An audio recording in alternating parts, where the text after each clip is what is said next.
Hi friends! Welcome back to my channel. My name is Dana and I am so excited to be sharing my love of makeup and beauty with you all.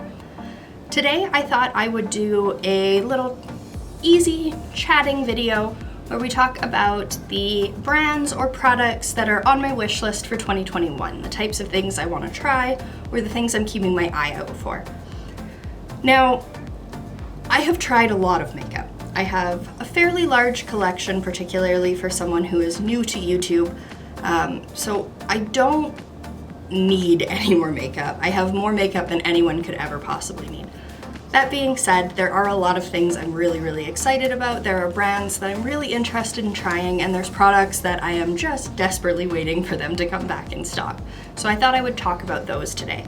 I'm gonna go ahead and scoot over so I can include some pictures so you can see what I'm talking about. So the first brand I wanted to mention is Shroud Cosmetics, and in particular I want the It's Freakin' Bats palette, the collaboration between Shroud Cosmetics and Beaute Bean.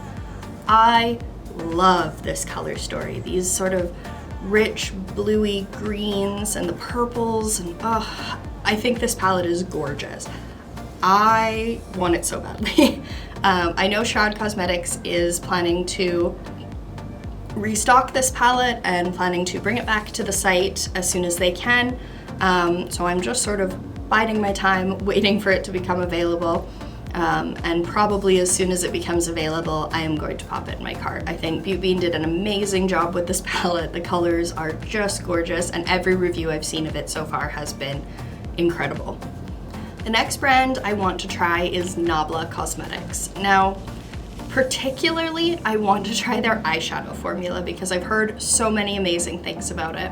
I do have one of their skin glazing highlights. I purchased the color Lola. It is in the mail, on its way to me, and I'm very excited to try it, but the eyeshadows are still on my list. And the reason I haven't gone ahead and bought anything from Nabla in terms of their eyeshadows yet is I haven't found a color story that I am just super drawn in by. The closest example I would say is the Poison Garden palette. I think it's called Poison Garden. And I really like this color story, but it isn't unique to my collection. It is something that I could probably pretty easily dupe with some of my other palettes that I have. So I'm mostly keeping my eye on Nabla and waiting to see what they come out with over the next little while. And hopefully there's a color story that really draws me in because I've heard I would really like the Nabla formula. I just haven't gotten the chance to really dive in yet.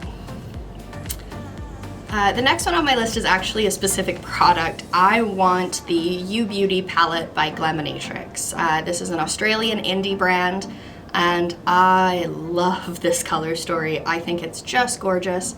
My family is actually half Australian, so the slang names for the shades are actually quite nostalgic for me. It reminds me of my trips back to see my grandparents and my cousins when we returned to Australia. I really like this palette. I definitely was planning on picking it up on the first release, but it sold out within 2 minutes and I was not fast enough. So I am keeping my eye out for restocks. I want this so badly.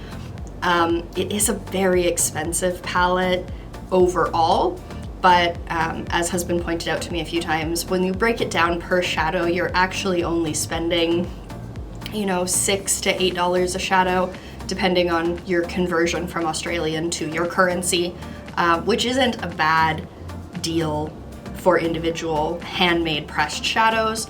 So I'm willing to pay the price for it. I've decided I think that price is warranted and I do want to pick it up. So as soon as that becomes available, I'm jumping on it. My next brand is BH Cosmetics, and I have not tried anything from BH Cosmetics since, high school probably.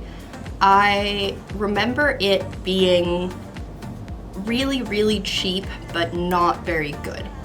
And I've heard from many people whose opinions I respect in makeup have said that their quality has improved so much and they're well within the realm of excellent makeup now.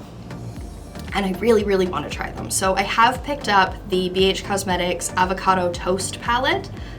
This is on its way to me. It's still in the mail. International shipping from Canada, from the US to Canada takes a while, so I'm just sort of waiting on it. I would like to try the May Birthstone palette when it comes out. My birthday is in May, Emerald is my birthstone, and I am in love with green eyeshadows lately. How many times can I say I'm in love with green eyeshadows lately before you get bored of me? I love green eyeshadow, so I do think I would really like that palette, and I think it's something I would like to try.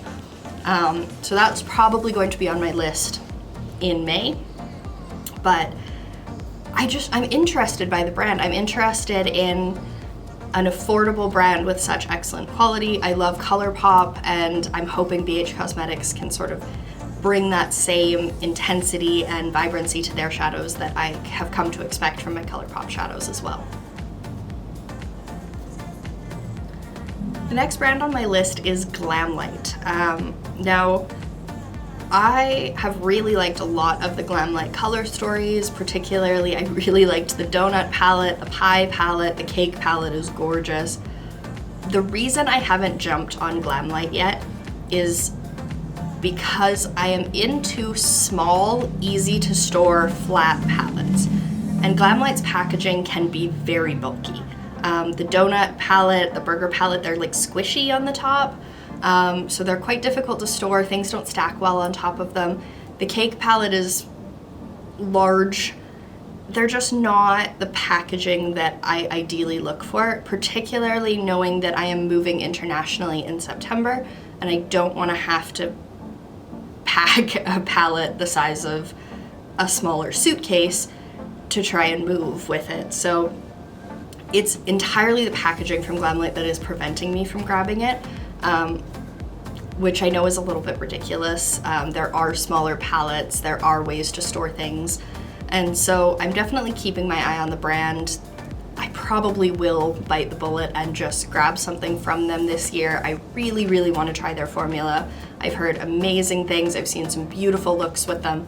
So that's one that I want to try, but I'm really hoping that there's an opportunity to try a flatter palette that will be easier for me to store and for me to move.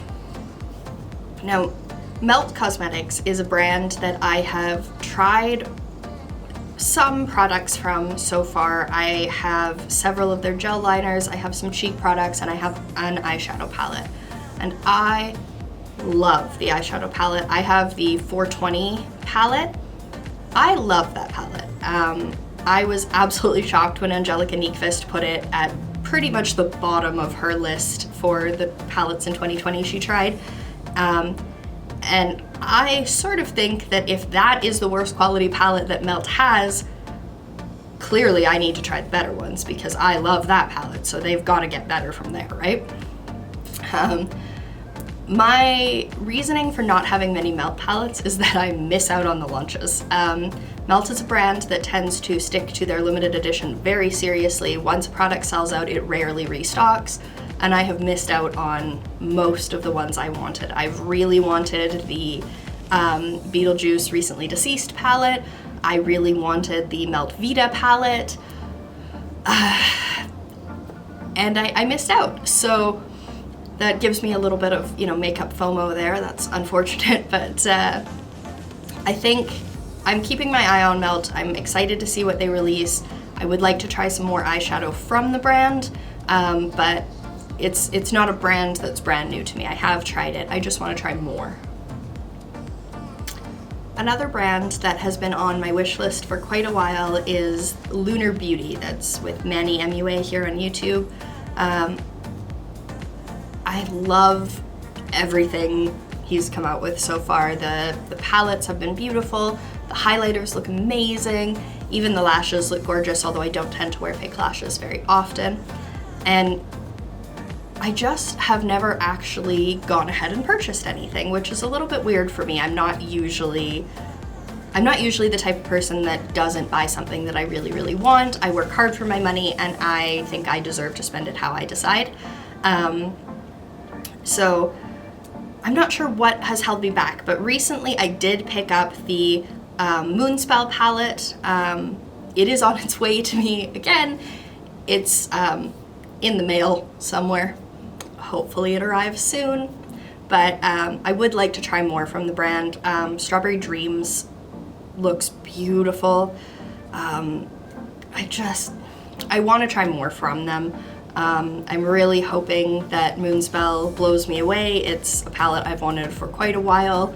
I thought about picking it up when it launched and never actually did, so I would like to try more from Manny. I would like to see what else the brand has to offer, and I'm definitely keeping my eye on any new launches that are coming out over the next little bit.